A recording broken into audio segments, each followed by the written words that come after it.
Halo semua para pecinta film mantap-mantap, gimana kabarnya? Mudah-mudahan sehat ya.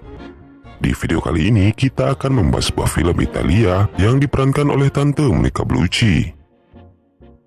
Mengisahkan tentang perjuangan seorang janda cantik dan seksi yang rela melakukan apa aja demi membayar hutang mendiang sang suami. Bahkan ia membuat sebuah undian yang hadiahnya adalah dirinya sendiri. Untuk itu tidak usah berlama-lama, mari kita langsung saja masuk ke ceritanya.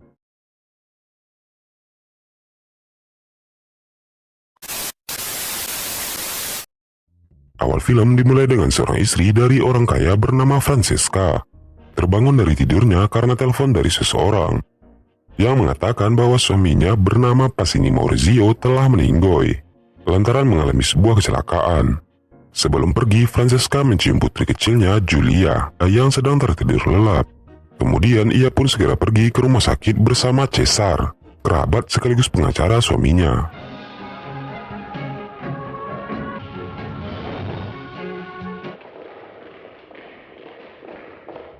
Di sana ia terkejut dan meneteskan air mata melihat sang suami yang telah terbujur kaku di kamar mayat.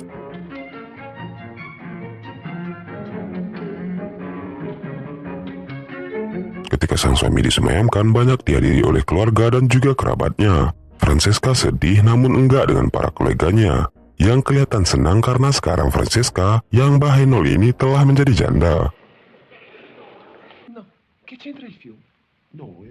Setelah disemayamkan, Francesca pun menemui Cesar. Cesar menjelaskan bahwa suaminya mempunyai banyak hutang dari bank dan juga perusahaan. Karena banyak proyek yang belum diselesaikan, bahkan harta kekayaannya nggak akan cukup untuk membayar semua hutang sang suami.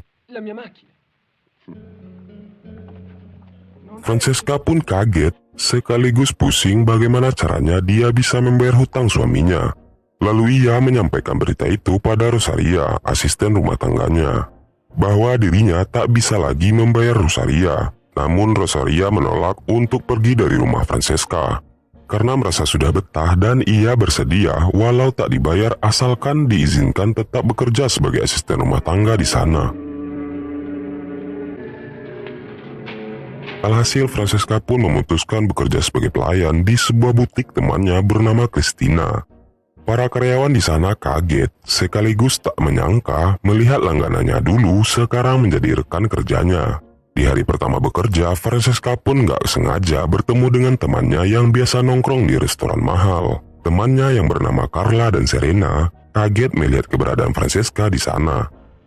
Tapi di sini Francesca gak malu melayani mereka berdua dan memberikan apa yang mereka butuhkan. Sesaat setelahnya datanglah Guido, suami Cristina, yang berbuat tak senonoh dengan memegang mahkotanya Francesca. Untungnya Cristina datang tepat waktu. Ia meminta maaf atas perlakuan suaminya. Lalu Francesca pun merasa nggak nyaman dan takut jikalau masih bekerja di tempat Cristina, suaminya akan menjamah bagian tubuh lainnya. Akhirnya di hari pertama itu, ia langsung memutuskan untuk mengundurkan diri dari pekerjaannya.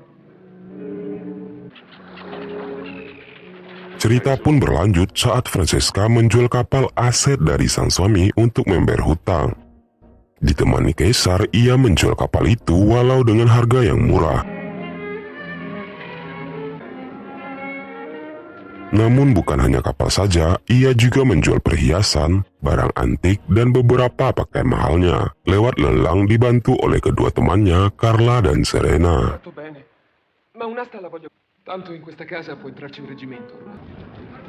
Di malam harinya, banyak orang datang mengunjungi kediaman Francesca untuk membeli barang-barang pribadi miliknya. Francesca yang terlihat sangat anggun dan seksui di malam itu, sangat senang karena semua barangnya laku terjual. Bahkan sampai-sampai baju yang dia pakai pun laku terjual di pelelangan itu. Lalu ia meninggalkan pelelangan dan mempercayakan semuanya kepada Carla dan Serena. Sembari Francesca pergi dengan beberapa kolega sang suami. Salah satunya bernama Enrico. Ternyata Enrico ini mengetahui masalah hutang yang melilit Francesca. Ia juga menawarkan kepada Francesca untuk menjadi istri keduanya, dengan janji akan membayar sewa rumah, mengirim cek bulanan, dan semua kebutuhan hidup Francesca. Bukan hanya Enrico, kolega suaminya yang lain juga mencoba merayu Francesca dengan memberikan sebuah perhiasan kepadanya. Namun saat di kamar, Francesca meloya melihat gigi palsu Butena itu. Ajakan dari para kolega suaminya dianggap candaan dan bahan obrolan bersama Carla dan Serena.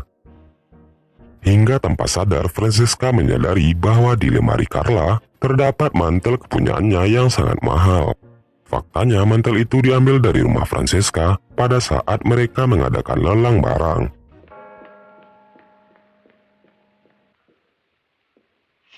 Francesca yang gak senang mencoba mengundang suami Carla ke rumahnya.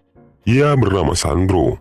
Maksud Francesca mengundang Sandro adalah memintanya untuk mengambil kembali mantel mahal yang dicuri istrinya. Agar Sandro mau menuruti perintahnya, Francesca memberikan imbalan dengan melakukan percocok tanaman bersamanya. Waduh, enak tuh. Tapi setelah membuai Francesca, Sandro menolak untuk mengambil mantelnya. Karena apapun barang yang dipunyai Carla itu punyanya juga. Gak kehabisan akal, Francesca mengancam akan melaporkan suami Carla kepada istrinya tentang kegiatan surga dunia malam ini. Alhasil pada esok harinya, Sandro si suami temannya itu mengirimkan mantel tersebut kepada Francesca. Ampuh juga ya ancaman dari Francesca. Lalu mantel itu dipakai oleh Francesca dan kemudian pergi keluar untuk menjualnya. Uang dari hasil penjualan mantel ia gunakan untuk membayar tunggakan sewa rumah, biaya sekolah putrinya, dan tidak hanya itu, ia juga membeli mobil bekas untuk mondar-mandir. Gak lama setelahnya, Carla pun tahu bahwa suaminya telah memberikan Francesca mantel itu, dan ia berniat ingin mengambilnya kembali. Karena gak mau ribet, Francesca pun jujur uangnya telah habis untuk membayar sewa rumah. Francesca pun meminta maaf pada Carla. Hal itu dilakukan karena terpaksa ia juga tidak punya apa-apa lagi. Carla yang sudah mengetahui perselingkuhan suaminya, kesal lalu membalas membeberkan bahwa sebelum meninggal, suami Francesca telah berselingkuh dengan seorang wanita. Francesca yang mengetahui hal tersebut pun sedih dan ia nggak menyangka mendiang suaminya ternyata berkhianat di belakangnya. Lantas ia pun bergegas menemui wanita itu yang bernama Camilla. Ternyata Camilla ini karyawan dari mendiang suaminya. Mereka sedikit adu bacot di sana, hingga Camilla pun membeberkan bahwa dirinya telah menjalin hubungan intim dengan mendiang suami Francesca. Namun sebelum suaminya meninggal, suaminya ditanya di antara Camilla dan Francesca ia akan memilih siapa. Ternyata Maurizio lebih memilih Francesca. Mendengar hal itu, Francesca pun lalu beranjak pergi dari sana.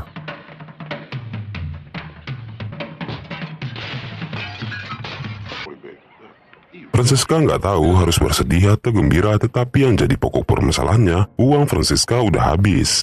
Yang membuat masa depan ia dan putrinya akan kelam, karena sudah nggak tahu harus gimana lagi. Ia pun meminta kepada Kaisar untuk mengumpulkan para orang-orang yang mau ikut undian, di mana hadiah dari undian itu adalah lapis legitnya sendiri. Lalu Francesca menjelaskan tentang undian yang akan diadakannya, dengan persyaratan para peserta harus menyediakan uang 100 juta lira untuk mendaftar undian. Ya kalau dirupiahin sekarang hampir 2 triliunan. Gak kebayang duit segitu kalau dibeliin papeda satu negara bisa lengket. Lalu Kaisar disuruh untuk menyebarkan dengan hati-hati kepada orang tertentu, karena peserta hanya untuk 20 orang saja.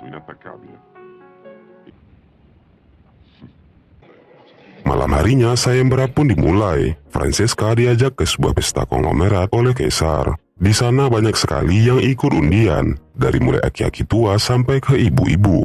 Di sini saya bingung dan bertanya, kalau cowok yang ikut udah pasti dia pengen lapis leginya Francesca. Tapi kalau cewek kira-kira mau apa ya dengan Francesca? Salah satunya seperti Nyonya Barbara. Dan ternyata Camilla selingkuhan suaminya pun ikut mendaftar. Para peserta pun meminta yang aneh-aneh, maklum biaya pendaftaran tinggi.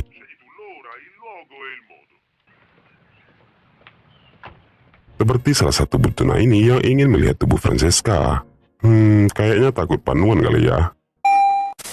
Ada juga yang mengajak Francesca untuk nonton bioskop bersama. Sementara bos yang nyeselin ini minta mandi bersama Francesca. Mantap. Opa yang satu ini bernama Purini. Ia meminta Francesca untuk memakai gaun pengantin yang akan dipakai kelak kalau dirinya menang. Saat Francesca memakai gaun pengantin, Purini dan keluarga tercengang atas kecantikan Francesca.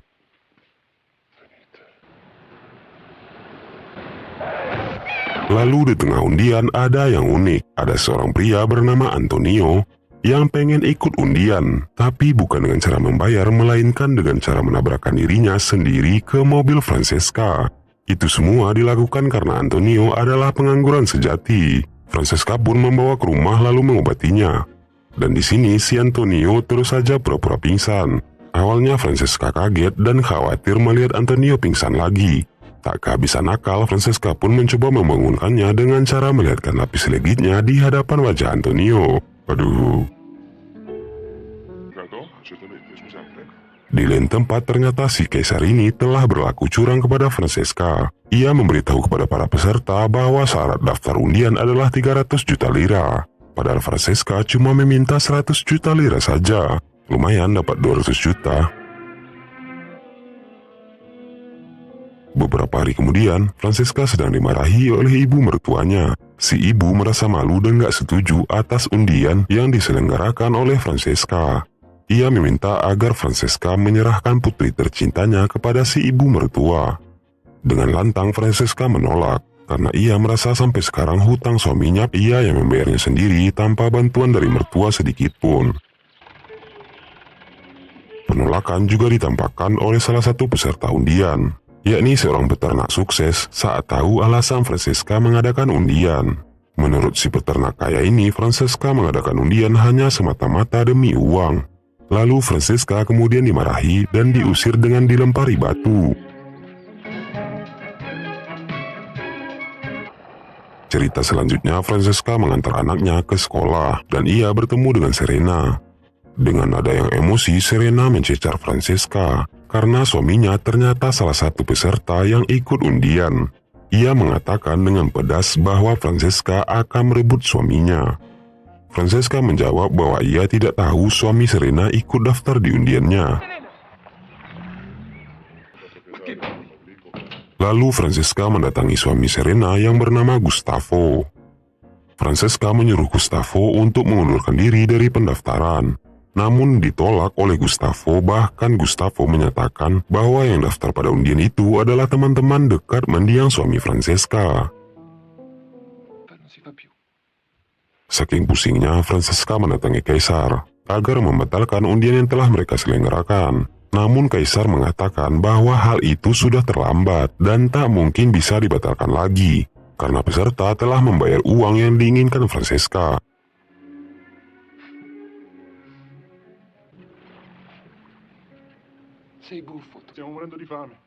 Lalu ia pun menyambangi Antonio untuk menghilangkan depresinya dengan cara melakukan bercocok tanaman telak di depan rumah Antonio.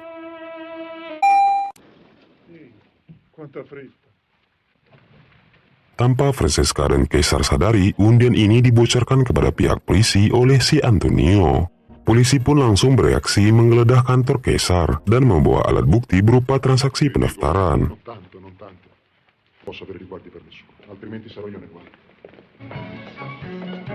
Saat Francesca dipanggil ditemani Cilo, kuasa hukumnya, untuk di BAP, Francesca menjelaskan bahwa undian yang ia selenggarakan hanyalah sebuah hadiah ungkapan terima kasih kepadanya dari teman dan kolega mendiang sang suami.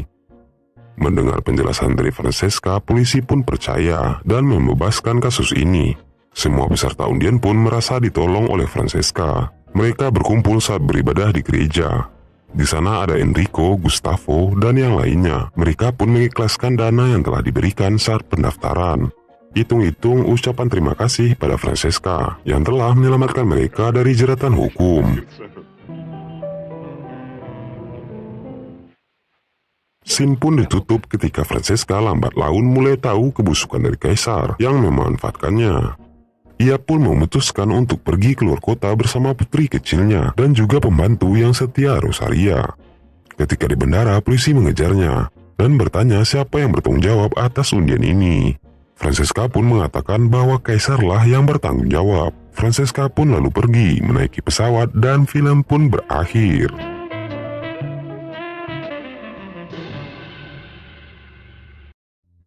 Oke, itulah alur cerita film kali ini. Jadi inti dari film ini adalah tentang seorang janda yang berjuang keras untuk membayar hutang suaminya. Yang sebenarnya suami itu main serong sebelum meninggoy. Ditambah lagi si Francesca ini dimanfaatkan oleh Caesar. Kalau dipikir-pikir susah juga mencari istri yang sabar juga tanggung jawab kayak gini. Udah gitu cantik lagi.